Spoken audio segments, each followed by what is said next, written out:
Hi guys, నేను మీ ప్యారిస్లో తెలుగు అబ్బాయి.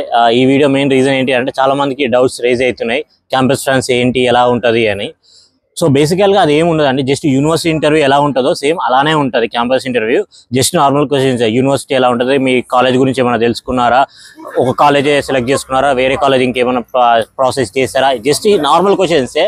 మీరేం టెన్షన్ పడాల్సిన అవసరం లేదు, భయపడాల్సిన అవసరం లేదు. జస్ట్ కాన్ఫిడెంట్గా మీరు వాళ్ళు అడిగిన క్వశ్చన్స్కి ఆన్సర్ ఇవ్వండి.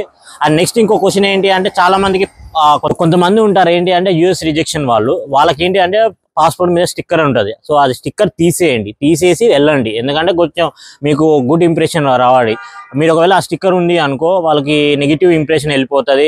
లైక్ అది రిజెక్షన్ అవ్వగానే ఇక్కడ స్టార్ట్ చేశాడు ప్రాసెస్, అంతేగాని ఏదో ఇష్టం ఉండి చేయలేదని కొద్దిగా నెగిటివ్ ఇంపాక్ట్ పడే ఛాన్సెస్ ఉంటాయి. కాబట్టి దయచేసి అలాంటి మిస్టేక్ చేయకండి.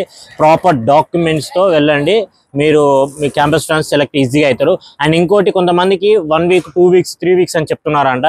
సో బేసికల్గా ఇట్స్ లైక్ మాకైతే 1 వీక్లో వచ్చేసింది, లైక్ 2 or 3 డేస్లో వచ్చేసింది. బట్ ఇప్పుడైతే 2 వీక్స్ మినిమం అని చెప్తున్నారంట. సో అది చూసుకోండి, వెయిట్ చేయండి తప్ప ఇంకేం చేయకండి. Just wait for the result అంతే. సో మీరు ఏం టెన్షన్ పడకండి. మ్యాక్సిమం క్యాంపస్ ట్రాన్స్ క్లియర్ అవుతాయి. ఎందుకంటే అది ఇచ్చే డాక్యుమెంట్ పర్పస్ మాత్రమే. జస్ట్ నీ వెరిఫికేషన్ ఓన్లీ చేస్తారనమాట. అంతేగాని మీకు ఇంకా వేరే క్వశ్చన్లు ఏదో తప్పు చేస్తారు అదే అని ఏం చేయరు అనమాట.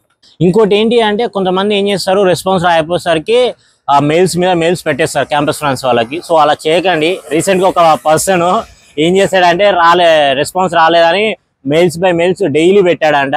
సో వాళ్ళు కొంచెం వార్నింగ్ ఇచ్చారంట స్టార్టింగ్. సో ఎందుకంటే ఎక్స్క్యూజ్ చేశారు, ఫస్ట్ టైం కాబట్టి తెలియదు కాబట్టి. సో మీరు అలా చేయకండి. చేస్తే మాత్రం కొంచెం స్ట్రిక్ట్ వార్నింగ్ ఉంటుంది. అలా చేయకండి. జస్ట్ వెయిట్ చేయండి చాలు.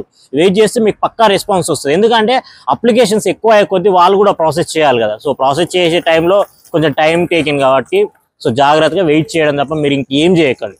ఓకేనా? So all the best for your campus trans interview and VFS. So వీసాతో పాటు మీరు ఫ్రెంచ్ లాంగ్వేజ్ కూడా నేర్చుకొని ఇక్కడికి రండి.